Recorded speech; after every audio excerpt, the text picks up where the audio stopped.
EP. ജയരാജനെതിരെ CPM നേതൃത്വം മുഖം കടുപ്പിക്കുമ്പോൾ ഉള്ളറകളിൽ പുതിയ കളിക്കൊരുങ്ങുകയാണ് ചിലർ. പിണറായിയുടെ അതൃപ്തി ഇ.പിക്കെതിരെ വാളാക്കി അതിലൂടെ പിണറായിയെ തന്നെ കുടുക്കാനാണ് പ്ലാൻ. ഇടതുമുന്നണി കൺവീനർ സ്ഥാനത്ത് നിന്നും ഇ.പി. ജയരാജനെ പുറത്താക്കി പകരം A.K.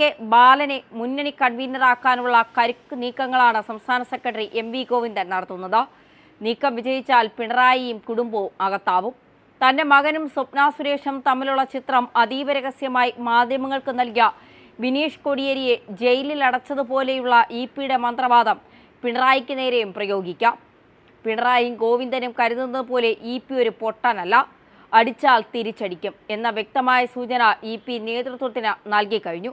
കാരണം പിണറായിയുടെ ഓരോ നീക്കവും ഇ.പിക്ക് ഹൃദ്യമാണ്. BJPയിൽ ചേരാനുള്ള ചർച്ചയുടെ പേരിൽ LDF കൺവീനറെ മുഖ്യമന്ത്രി പോളിംഗ് ദിനത്തിൽ തള്ളിപ്പറഞ്ഞത് ഇ.പിയെ മാത്രമല്ല മുന്നണിയെ തന്നെ ഞെട്ടിച്ചിരുന്നു. പ്രകാശ് ജാവ്ദേക്കറെ ഇ.പി കണ്ടതിൽ എന്താണ് തെറ്റെന്ന് മുഖ്യമന്ത്രി ചോദിച്ചതും ഞെട്ടിച്ചു. പണ്ട് നെയ്യാറ്റിൻകര ഉപതിരഞ്ഞെടുപ്പ് ദിവസം VS KK രമയെ കാണാൻ പോയതുപോലെയായി കാര്യങ്ങൾ. നെയ്യാറ്റിൻകരയിൽ ഇടതുമുന്നണി പാടിത്തോൽക്കുകയും ചെയ്തു. കേരളത്തിന്റെ ചുമതലയുള്ള BJP നേതാവ് പ്രകാശ് ജാവ്ദേക്കർ വന്നു കണ്ടതായി ഇ.പി ജയരാജൻ വോട്ട് ദിവസം സമ്മതിച്ചത് മുന്നണിക്ക് ക്ഷീണവുമായി. ഇതിൽ ഇ.പി കളിച്ചോ എന്ന് കരുതുന്ന CPM നേതാക്കളുമുണ്ട്.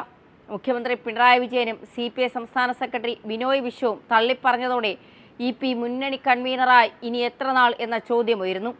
CPM സംഘടനാ രീതി കണിശമായി പിന്തുടരുന്ന പിണറായി അത് ഉപേക്ഷിച്ചാണ് ജയരാജനോടുള്ള അമർഷം പരസ്യമായി അറിയിച്ചത്. ഒരാൾക്കെതിരെ പരാതി വരുമ്പോൾ ബന്ധപ്പെട്ട കമ്മിറ്റി ചർച്ച ചെയ്ത് പാർട്ടിയുടെ അഭിപ്രായം പരസ്യമാക്കുകയാണ് രീതി. ബന്ധപ്പെട്ടയാൾക്ക് പറയാനുള്ളത് കേൾക്കുകയും ചെയ്യും. ഇവിടെ പാർട്ടിതല ചർച്ച നടന്നിട്ടില്ല. പകരം പാർട്ടി കമ്മിറ്റികളിൽ പലപ്പോഴും പിണറായി പ്രകടിപ്പിക്കുന്ന ക്ഷോഭം പുറത്തു പ്രകടിപ്പിക്കുകയും ചെയ്തു. ഇത് തനിക്ക് രക്ഷപ്പെടാനുള്ള പിണറായിയുടെ അടവായി കരുതുന്ന നേതാക്കളും CPMലുണ്ട്. CPM നേതൃത്വവുമായി ഉടക്കിയ സമയത്ത് BJPയുടെ പ്രലോഭനത്തിൽ ഇ.പി വീണത് പിണറായിക്ക് അറിയാമായിരുന്നു. ഇ.പി വഴി BJPയിലേക്ക് ഒരു പാലം നിർമ്മിക്കാൻ പിണറായി ആഗ്രഹിച്ചിരുന്നുവെന്നാണ് മനസ്സിലാക്കുന്നത്.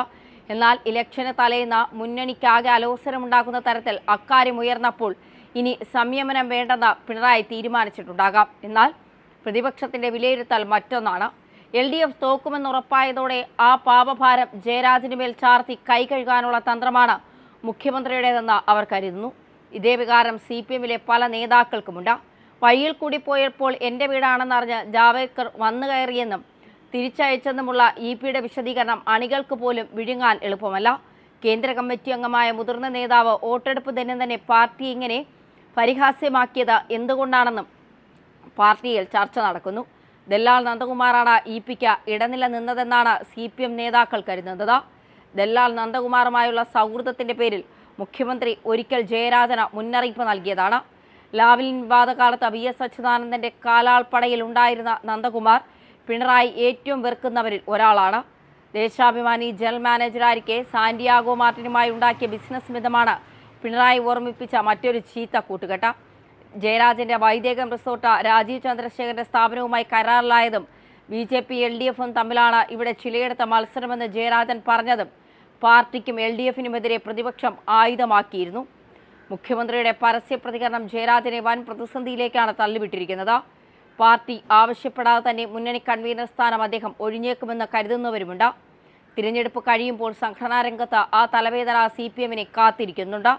ഇ.പി ജയരാജൻ പാർട്ടിയുമായി പിണങ്ങിയാണ് നിൽക്കുന്നതെങ്കിലും പിണറായി അദ്ദേഹത്തെ ഉപേക്ഷിച്ചിരുന്നു. BJP നേതാവ് പ്രകാശ് ജാവ്ദേക്കറുമായുള്ള കൂടിക്കാഴ്ച വിവാദം കത്തിപ്പടരുന്നതിനിടെ CPM സംസ്ഥാന സെക്രട്ടേറിയറ്റിൽ പങ്കെടുക്കാനായി AKG സെന്ററിൽ ഇ.പി ജയരാജൻ എത്തിയത് ആരോപണങ്ങളെ പ്രതിരോധിക്കാൻ. യോഗത്തിൽ തിരഞ്ഞെടുപ്പ് അവലോകനത്തിനൊപ്പം ഈ വിവാദവും ചർച്ചയാകാനാണ് സാധ്യത. എതിർക്കുന്നവർക്ക് കൃത്യമായ മറുപടി ഇ.പി നൽകും. അതിനിടെ ജാവ്ദേക്കറുമായുള്ള കൂടിക്കാഴ്ച വിവരങ്ങൾ CPMലെ പ്രധാനിയെ നേരത്തെ തന്നെ ഇ.പി അറിയിച്ചിരുന്നുവെന്നും സൂചനയുണ്ട്. എന്നാൽ CPMനെ ഔദ്യോഗികമായി അറിയിച്ചില്ല. ഇതും ഇ.പി യോഗത്തിൽ ചർച്ചയാക്കും.